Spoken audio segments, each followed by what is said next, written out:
Antes de liderar uma das maiores empresas do mercado digital, eu fui o gestor que ninguém queria ter. Eu evitava conflitos, eu odiava feedbacks e eu achava que reuniões eram perda de tempo. Até o dia que eu precisei demitir uma pessoa e ela me disse: eu nem sabia que eu estava indo mal. Aquele foi um golpe muito duro. Foi nesse momento que eu percebi: eu não estava liderando, eu estava sobrevivendo. Eu mergulhei de cabeça em livros sobre liderança, e nesse vídeo eu vou te mostrar os 5 livros que mudaram tudo pra mim, com histórias reais, frameworks práticos e metáforas que você nunca mais vai esquecer. Se você sente que sua liderança ainda tá no improviso, esses livros são um mapa que você estava procurando. Você não gerencia pessoas, você gerencia sistemas que fazem com que as pessoas produzam o máximo do seu potencial. Essa é uma das frases centrais do Andrew Groove, ex-CEO da Intel, que escreveu um dos livros mais transformadores sobre gestão. Gestão de alta performance. Esse livro ele foi publicado em 1983 e ainda hoje é considerado um dos maiores livros de gestão já escritos. E o que os aprendizados desse livro mudaram para mim na prática? Antes de ler esse livro, minha liderança era 100% reativa. Cada dia era um novo incêndio que eu precisava apagar. Depois que eu comecei a aplicar o que ele ensina, como criar rituais consistentes de acompanhamento, definir metas mensuráveis e, principalmente, estruturar as famosas reuniões one-on-one, tudo mudou. Um exemplo, na Palur, a gente implementou o modelo de reunião one-on-one como um ritual. A cada 15 dias, cada gestor tem 45 minutos para olhar para o liderado, entender o que está funcionando, o que está travando e o que precisa ser ajustado. Parece simples, mas é a base da nossa produtividade e comunicação hoje. Outro conceito que mudou completamente minha maneira de liderar foi o conceito de maturidade aplicada à tarefa. À medida que o trabalho do subordinado melhora, você deve ir reduzindo a intensidade do monitoramento. Quando a maturidade é baixa, a abordagem mais eficaz é aquela que oferece instruções bem precisas e detalhadas, o supervisor informando ao subordinado o que precisa ser feito, o quando e o como. Uma abordagem totalmente estruturada. À medida que a maturidade do subordinado sobe, o estilo mais eficaz passa do estruturado a um estilo mais voltado à comunicação, apoio emocional e encorajamento. Então, quando você tem um colaborador com baixa maturidade, você precisa pensar em entregar algo estruturado, orientado à tarefa e ser muito específico com o que, o quando e o como. E quando a pessoa tem média maturidade àquela tarefa, você vai orientar muito mais a própria pessoa, com ênfase no diálogo, no apoio e em pensar juntos as soluções. E quanto mais alta for a maturidade da pessoa, você vai ter um envolvimento cada vez menor. Você vai estabelecer objetivos e monitorar o progresso. Um gestor sem um sistema é como um piloto sem painel. Você pode até ter uma boa intenção, mas você está voando no escuro. Se você lidera qualquer equipe, esse livro aqui é leitura obrigatória. E antes de falar qual que é o segundo livro, eu quero pedir para você deixar o like, se inscrever no canal, assim meu conteúdo chega em cada vez mais pessoas. Se você evita o feedback por medo de magoar a pessoa, talvez você esteja mais preocupado com o seu desconforto do que com o crescimento da outra pessoa. Essa foi uma frase muito dolorosa que eu ouvi e também uma das mais importantes. Deixa eu contar minha história dando feedbacks. Eu já precisei desligar uma pessoa que ficou completamente surpresa. Ela não fazia ideia de que estava indo mal. E o pior, que ela tinha razão. Eu nunca tinha dado um feedback claro. Eu tentei ser legal e fui omisso. Isso custou caro para ela, para mim e para o time. E foi aí que eu conheci o livro Empatia Assertiva, da Kim Scott. Ela mostra que liderar com humanidade não é evitar o conflito. É ter coragem de ser claro porque você se importa de verdade. E a Kim criou uma estrutura com 2 variáveis: se preocupar pessoalmente e desafiar diretamente. A empatia assertiva, no fim, ela acontece quando você se preocupa realmente com a pessoa e a desafia diretamente. Ou seja, você consegue dar os feedbacks duros quando necessário e ser direto e honesto sem ter que ofender a outra pessoa. O segundo quadrante é quando você desafia as pessoas, mas não se preocupa com elas. A Kim chama isso de agressividade ofensiva. Pense, por exemplo, no personagem da Meryl Streep no Diabo Veste Prada. São gestores e chefes que menosprezam os funcionários, os envergonham publicamente ou os afastam. Esse perfil muitas vezes consegue bons resultados no curto prazo, mas deixa uma trilha de corpos pelo caminho. O terceiro quadrante possível é quando você se preocupa com as pessoas, mas não as desafia, o que a Kim chama de empatia catastrófica. Aquele gestor que tem medo de ferir os sentimentos dos seus liderados. Então, muitas vezes você tem uma pessoa que está entregando menos do que deveria, mas ainda assim não passa esse feedback até que seja necessário desligar a pessoa. E o quarto quadrante é a falsidade manipuladora. Acontece quando o gestor não desafia e não se importa com o seu time. Isso acontece quando você não se importa o suficiente com alguém para desafiá-la diretamente. E muitas vezes esse gestor vai pensar: essa pessoa vai ficar feliz se eu disser que eu gostei dessa apresentação que foi ruim. Isso vai tornar minha vida mais fácil do que ter que explicar por que ela foi péssima.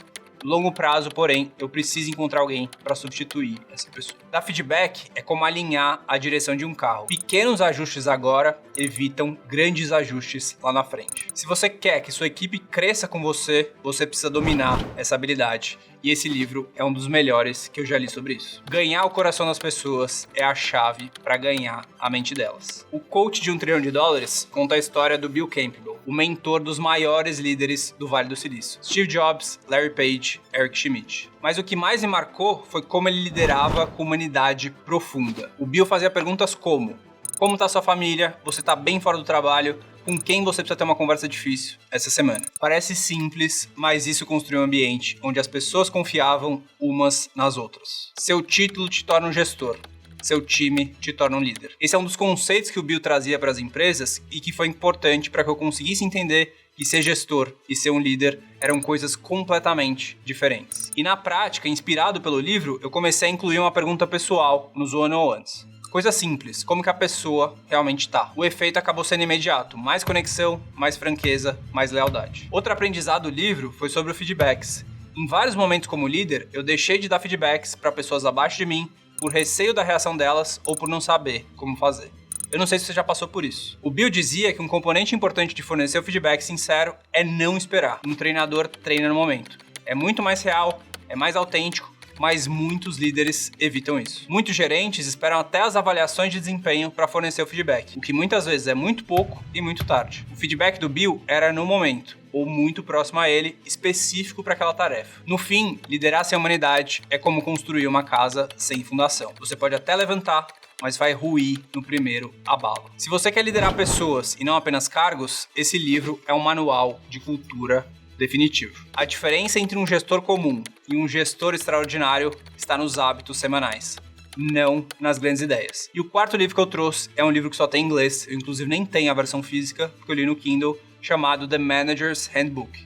Ele foi escrito pelo David Dodson. Esse livro é uma aula direta e prática sobre como liderar no dia a dia. E foi nele que eu aprendi sobre as 5 habilidades essenciais para todo líder e gestor. O primeiro deles é o compromisso de construir um time. Aqueles que constroem grandes organizações garantem que tem as pessoas certas no ônibus. A segunda habilidade é ser um guardião fanático do tempo. A criatividade e os insights que transformam uma organização não acontecem nos intervalos entre responder o e-mail e responder solicitações de rotina. Eles exigem blocos de tempo ininterruptos e livres de trabalho transacional de baixo valor. A terceira habilidade é a disposição para buscar e aceitar conselhos. Gestão não é apenas sobre chegar à resposta o mais rápido possível.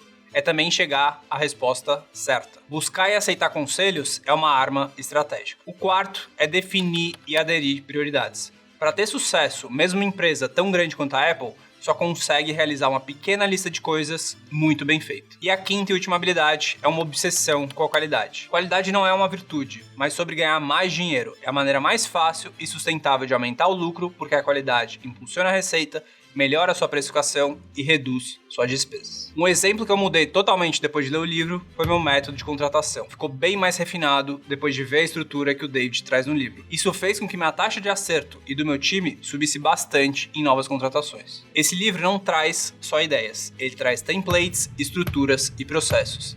É o que falta para quem quer parar de liderar no improviso. Esse livro, ele é o manual de voo que todo gestor deveria receber assim que começa a liderar uma equipe. Se você quer executar com excelência, você precisa começar com ele. Se sua empresa desaparecesse hoje, alguém sentiria falta? Essa é a pergunta brutal que o Fred Kaufman traz logo no início do livro Liderança e Propósito. Eu também não tenho esse livro físico, eu li no Kindle. E minha história com o propósito começa assim. Quando a gente passou por uma crise na gratitude, o que manteve o time firme não foi só o salário, nem plano de carreira. Foi a missão que a gente tinha junto. Ajudar as pessoas a viverem daquilo que elas acreditam. O Kaufman mostra no livro que propósito não é marketing, é clareza, é saber por que a empresa existe, para quem e por que isso importa. E na prática, as equipes que têm propósito têm mais engajamento, menor turnover e mais resiliência nas crises. O propósito, no fim, ele é como o sol. Você não controla, mas tudo cresce melhor quando ele está presente. Se você quer construir um time que fique com você por causa do porquê, esse livro é obrigatório.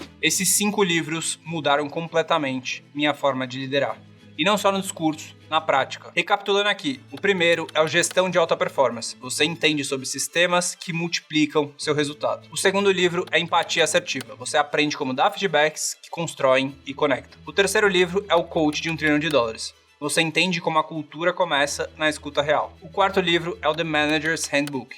Ele traz execução com método. E o quinto e último livro é Liderança e Propósito, que mostra como fazer sua equipe permanecer alinhada. Me conta nos comentários qual desses livros você já leu e qual que vai ser o primeiro da sua lista. Eu vou deixar os links dos livros na descrição aqui do vídeo. E se você quiser se aprofundar nos aprendizados do Gestão de Alta Performance, eu vou deixar o vídeo que mostra os princípios essenciais que eu tirei desse livro. Esse livro, inclusive, foi meu livro de cabeceira como gestor em 2018.